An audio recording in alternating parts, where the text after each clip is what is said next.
नमस्कार दोस्तों, मेरा नाम है विवेक और आज मैं आपको एक ऐसी सेंट्रल गवर्नमेंट जॉब के बारे में बताने जा रहा हूं जिसमें कंपटीशन कम नहीं होता, बहुत बहुत बहुत कम होता है। अब आप बोलोगे इसके पीछे कारण क्या है, तो इसका रीजन भी मैं वीडियो में आपको बताऊंगा। बाकी इतना मैं आपको बता दूं, यहाँ पे सीटें काफी ज्यादा है, 1300 से भी ज्यादा सीटें हैं। ठीक है, और लोकेशन भी बहुत सारी है, 26 जॉब लोकेशन यहाँ पे रहने वाली है।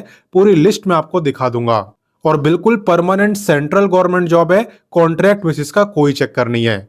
ठीक है ना। तो ए टू जेड सारी जानकारी मिलेगी, फॉर्म को अप्लाई करना भी सिखाऊंगा, किस बुक से तैयारी कर सकते हो ये भी मैं आपको बताऊंगा। आप बस वीडियो को पूरा देखना। और जितने बच्चे पहली बार मुझे देख रहे हैं, मैं आप लोगों को बता दूं, मैं डेली आपको 2 गवर्नमेंट जॉब बताता हूं। पहली गवर्नमेंट जॉब मैं आपको सुबह 10 बजे बताता हूं, डेली रोजगार विथ विवेक पर, जो कि अभी आप देख भी रहे हो। तो सिर्फ देखना नहीं है, सब्सक्राइब करो, बेल आइकन दबाओ, ऑल के ऑप्शन पर टिक करो, ताकि जैसी मैं वीडियो डालूं तुरंत आपके पास नोटिफिकेशन आए और सबसे पहले आप ही मेरी वीडियोस को देख पाओ। वहीं पे बात करें दूसरे गवर्नमेंट जॉब की, तो ये मैं आपको बताता हूं, रोजाना दोपहर 3 बजे एग्जाम्स अहेड चैनल पर, वो भी हमारा ही चैनल है। अगर आपने सब्सक्राइब नहीं करा तो वीडियो डिस्क्रिप्शन में जाओ, लिंक आपको दिया हुआ है, आप वहां से सब्सक्राइब कर सकते हो, या फिर आप यूट्यूब पे सर्च कर लेना एग्जाम्स अहेड, तो भी आपको चैनल दिख जाएगा। आप वैसे भी सब्सक्राइब कर सकते हो। बाकी चलिए अब बात करते हैं आज के गवर्नमेंट जॉब की। तो आज की जो गवर्नमेंट जॉब है ना, ये निकाली है एम्स ने, और मुझे पूरी उम्मीद है आप में से काफी सारे बच्चों ने एम्स का नाम सुना होगा, और अगर सुना है तो कमेंट करके आप मुझे इसकी फुल फॉर्म बताना। ठीक है, आज की गवर्नमेंट जॉब एम्स के अंदर ही आई है। पूरे भारत के अंदर जितने भी एम्स है ना, सबके अंदर यहाँ पे वैकेंसी आ रखी है, और इसलिए यहाँ पे लोकेशन की दिक्कत आपको नहीं होने वाली। बात करें यहाँ पे इंपॉर्टेंट डेट्स की, तो इस वैकेंसी के जो आवेदन है उसकी शुरुआत हुई है 14 नवंबर से। ठीक है, एंड जो फॉर्म भरने की लास्ट डेट है वो है 2 दिसंबर। बात करें यहाँ पे टोटल पोस्टों की, तो आप देख सकते हो 1383 आपकी टोटल सीट्स है, और एग्जाम की डेट भी इन्होंने पहले से बता दी है। यहाँ पे आपकी जो परीक्षा है वो 22 से 24 दिसंबर के बीच में हो जाएगी। आप किसी भी पोस्ट में अप्लाई कर लो, एग्जाम डेट सबकी सेम ही है। ठीक है ना। तो चलिए इससे आगे बढ़ते हैं और इसकी एलिजिबिलिटी की बात करते हैं। देखो, जहां तक बात है एलिजिबिलिटी यानी क्वालिफिकेशन की, तो यहाँ पे 10वीं 12वीं ग्रेजुएट आप सभी के लिए वैकेंसी आ रखी है। ठीक है, तो सबके बारे में मैं आपको बता देता हूं। यहाँ पे अगर आप 10th पास हो तो आप 2 पोस्टों में अप्लाई कर सकते हो। एक है आपकी मोटरी अटेंडेंट और दूसरी है फायर टेक्नीशियन। हालांकि फायर टेक्नीशियन बनने के लिए फिजिकली फिट होना आपका जरूरी होता है। ठीक है, बाकी साथ ही साथ मैं आपको पे लेवल भी बता देता हूं। यहाँ पे मोटरी अटेंडेंट की बात करें तो इसका रहने वाला है लेवल 1 के अकॉर्डिंग, यानी कि लगभग इतना। और वहीं पे फायर टेक्नीशियन की बात करें तो इसका है लेवल 4 के अकॉर्डिंग। लेवल 4 का मतलब है लगभग इतना। ठीक है ना। तो ऐसी साथ के साथ यहाँ पे आपको पे लेवल भी दिखता जाएगा, तो आप उसे देखते रहना। बात करते हैं 12वीं पास वालों की। अगर आप 12th पास हो, साइंस कॉमर्स आर्ट्स किसी से भी, तो आपके लिए यहाँ पे काफी सारी पोस्टें आई है। जैसे कि पहली है जूनियर एडमिनिस्ट्रेटिव असिस्टेंट, जिसमें कोई भी 12वीं पास अप्लाई कर सकता है। इसके बाद है एलडीसी, एलडीसी यानी लोअर डिवीजन क्लर्क। उसके बाद है जूनियर स्केल स्टेनोग्राफर हिंदी, यानी कि जो शॉर्ट हैंड है ना वो आपको हिंदी में करनी पड़ेगी, इसलिए यहाँ पे ब्रैकेट में हिंदी लिखा हुआ है। इसके बाद है स्टेनोग्राफर की, इसमें हिंदी और इंग्लिश आप दोनों ही एलिजिबल हो। आपको शॉर्ट हैंड हिंदी में आती है तो भी स्टेनो बन सकते हो, इंग्लिश में आती है तो भी स्टेनोग्राफर आप बन सकते हो। बाकी पे लेवल आप यहाँ पे देख सकते हो, सभी पोस्ट का पे लेवल आपको दिख रहा होगा। आप चाहो तो 1 मिनट पॉज करके स्क्रीनशॉट भी ले सकते हो। ठीक है, बाकी चलिए अब बात करते हैं ग्रेजुएट की। ग्रेजुएट की जहां तक बात है तो आपके लिए भी यहाँ पे काफी सारी पोस्टें आई है। जैसा कि पहली है एग्जीक्यूटिव असिस्टेंट, दूसरी है यूडीसी, यूडीसी का मतलब है अपर डिवीजन क्लर्क। ठीक है, इसके बाद है पर्सनल असिस्टेंट, और इसके बाद है प्राइवेट सेक्रेटरी। इन सब में यहाँ पे ग्रेजुएट मांगा गया है और कुछ भी नहीं मांगा। ग्रेजुएट आप होनी चाहिए, साथ में कंप्यूटर आपको चलाना आना चाहिए। ठीक है, और टाइपिंग आपको आनी चाहिए, तो आप यहाँ पे इनमें से किसी भी पोस्ट के लिए अप्लाई कर सकते हो। और देखो, वीडियो को एक लाइक जरूर कर देना, क्योंकि इसका जो नोटिफिकेशन है ना वो पढ़ते पढ़ते मेरी हालत खराब हो गई।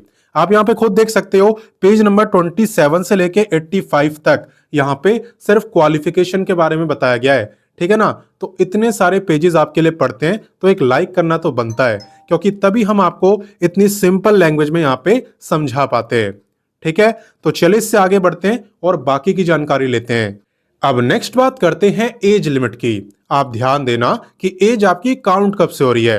देखो, एज आपकी काउंट हो रही है 2 दिसंबर से। आपको ये चेक करना है भाई 2 दिसंबर को मेरी जो एज है वो कितनी रहेगी। अगर उस दिन आपकी एज 18 से 30 साल के बीच में होगी तो आप इस गवर्नमेंट जॉब में अप्लाई कर सकते हो। लेकिन 2 पोस्टें ऐसी हैं जिसकी मैक्सिमम एज 30 ईयर नहीं है, उसकी मैक्सिमम एज है 27 ईयर, और वो पोस्टें हैं फायर टेक्नीशियन और स्टेनोग्राफर। ठीक है ना। इनकी जो मैक्सिमम एज है वो 27 ईयर है। बाकी ये जितनी एज मैंने आपको बताई है सब मैंने बताई है जनरल कैटेगरी के हिसाब से। अगर आप रिजर्व कैटेगरी में आते हो तो आपको मिलेगा अलग से रिलैक्सेशन। तो चलो उसके बारे में भी मैं आपको समझा देता हूं। एज रिलैक्सेशन की जहां तक बात है तो यहाँ पे SC ST को मिलेगा पूरे 5 साल का, OBC को मिलेगा 3 साल का, जो फिजिकली हैंडीकैप्ड है उन्हें मिलने वाला है 10 ईयर का, और अगर आप एक्स सर्विसमैन हो तो आपको मिलेगा service year plus extra 3 year का रिलैक्सेशन। ठीक है ना। तो चलिए इससे आगे बढ़ते हैं और सिलेक्शन की बात करते हैं। देखो, जहां तक बात है सिलेक्शन की तो यहाँ पे ज्यादातर पोस्टों में आपको एग्जाम क्वालिफाई करना है, और एग्जाम क्वालिफाई करने के बाद आपका होगा स्किल टेस्ट यानी कि टाइपिंग टेस्ट। वो देखेंगे कि आपको टाइपिंग आती है कि नहीं। इंग्लिश की अगर बात करें तो उसमें स्पीड मांगी होती है 35 वर्ड पर मिनट, और हिंदी में अगर आप टाइपिंग करना चाहते हो तो उसमें स्पीड चाहिए होती है 30 वर्ड पर मिनट। वहीं पे अगर स्टेनोग्राफर पोस्ट की बात करें तो उसमें आपका टाइपिंग टेस्ट तो होता ही है, साथ ही साथ आपका शॉर्ट हैंड का टेस्ट भी होता है जिसमें स्पीड मांगी होती है 80 वर्ड पर मिनट। ठीक है ना। ये मैं बता रहा हूं स्टेनोग्राफर के बारे में। बाकी फायर टेक्नीशियन की बात करूं तो आपका स्किल टेस्ट में टाइपिंग नहीं होता, आपका फिजिकल टेस्ट होता है। ठीक है। बाकी अब चलिए बात करते हैं CBT एग्जाम की, यानी कंप्यूटर बेस्ड टेस्ट की, जिसके अंदर MCQ टाइप के क्वेश्चन आपसे पूछे जाते हैं। देखो, एग्जाम के अंदर टोटल 100 क्वेश्चन आपसे पूछे जाते हैं और हर क्वेश्चन आपका 4 मार्क्स का होता है। तो 100 क्वेश्चन हो गए 400 मार्क्स के। टाइम की अगर बात करूं तो 90 मिनट का आपको टाइम मिलता है, और -1 की आपकी नेगेटिव मार्किंग भी होती है। तो वही क्वेश्चन करना जो कंफर्म आपको आते हो। अब आप सोच रहे होगे 100 क्वेश्चन किस किस सब्जेक्ट से आते हैं। तो देखो, यहाँ पे जीके, एप्टीट्यूड और कंप्यूटर को मिला के आते हैं 20 क्वेश्चन, और बाकी 80 आते हैं आपकी पोस्ट से रिलेटेड, यानी जिस पोस्ट के लिए आप अप्लाई कर रहे हो उसी से रिलेटेड 80 क्वेश्चन आपसे पूछे जाते हैं, और बाकी 20 मैंने बताई दिए इन 3 सब्जेक्ट से मिलाकर। ठीक है। बाकी मिनिमम मार्क्स की भी बात कर लेते हैं। देखो, नोटिफिकेशन के हिसाब से यहाँ पे अगर आप जनरल या EWS में आते हो तो आपको कम से कम 40% मार्क्स लाने होंगे, OBC वालों को 35% और SC ST वालों को 30%। ये मैं बता रहा हूं एज पर नोटिफिकेशन। बाकी आप जितने ज्यादा मार्क्स लाओगे उतना ज्यादा अच्छा है, उतने ही आपके सिलेक्शन के चांसेस बने रहेंगे। ठीक है ना। बाकी बुक्स की अगर बात करें तो वीडियो डिस्क्रिप्शन में जाना, वीडियो के डिस्क्रिप्शन में बुक्स का लिंक मैंने दे दिया है, उन बुक से आप इस गवर्नमेंट जॉब की तैयारी कर सकते हो। ठीक, क्लियर। तो चलिए इससे आगे बढ़ते हैं और एप्लीकेशन फी की बात करते हैं। देखो, यहां पे जो मेन रीजन है कंपटीशन कम होने का, बहुत कम होने का, वो एप्लीकेशन फीस ही रहने वाला है। आप में से खुद देखना, आप बहुत बच्चे फॉर्म को नहीं भरोगे। ठीक है ना, क्योंकि इसकी फीस काफी ज्यादा है। आप देख सकते हो जनरल और OBC की है इतनी, आपको यकीन नहीं हो रहा होगा, बट नोटिफिकेशन में लिखा हुआ है इतनी ही आपकी फीस है। ठीक है। वहीं पे SC ST और EWS आपकी भी कम नहीं है, आपकी इतनी फीस है। एंड बात करें फिजिकली हैंडीकैप्ड की तो आपका ठीक है, आपकी यहाँ पे कोई फीस नहीं लगने वाली। क्लियर। तो मेन रीजन यही है भाई, फीस की वजह से ज्यादातर बच्चे फॉर्म को नहीं भरते हैं। ठीक है ना। इससे पहले भी 2025 में वैकेंसी आई थी, तब भी ज्यादातर बच्चों ने फॉर्म को नहीं भरा था। बाकी फिर भी मैं आपको अप्लाई करना सिखा देता हूं, क्योंकि ये मेरा काम है। देखो, अप्लाई करने के लिए आपको किसी पे डिपेंड रहने की जरूरत नहीं है, आप खुद से इस वैकेंसी में अप्लाई कर पाओगे। आपको क्या करना है, सबसे पहले आपको वीडियो डिस्क्रिप्शन में जाना है। वीडियो के डिस्क्रिप्शन में आपको व्हाट्सएप का लिंक मिलेगा, और आपको उस व्हाट्सएप से जुड़ जाना है, क्योंकि व्हाट्सएप पर मैंने आपको नोटिफिकेशन, अप्लाई, ऑफिशियल वेबसाइट, ये तीनों चीजें दी हुई है। हर वैकेंसी का दिया हुआ है और इसका भी मैं दे चुका हूं। तो वहां पे जाने के बाद सीधा आपको अप्लाई लिंक पे क्लिक करना है। क्लिक करने के बाद आपको क्या करना होता है, कैसा पेज आपके सामने ओपन होगा, चलिए मैं आपको दिखाता हूं।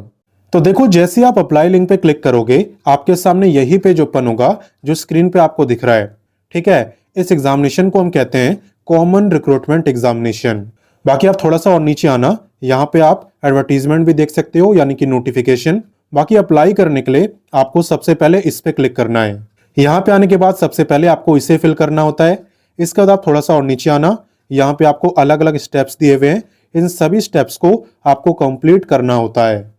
जब ये सब आप कर लो तो उसके बाद आपको क्लिक करना है लॉग इन टू अप्लाई पर। अब यहां से लॉग इन करके आप इस वैकेंसी में आराम से अप्लाई कर सकते हो, आपको कोई दिक्कत नहीं होगी।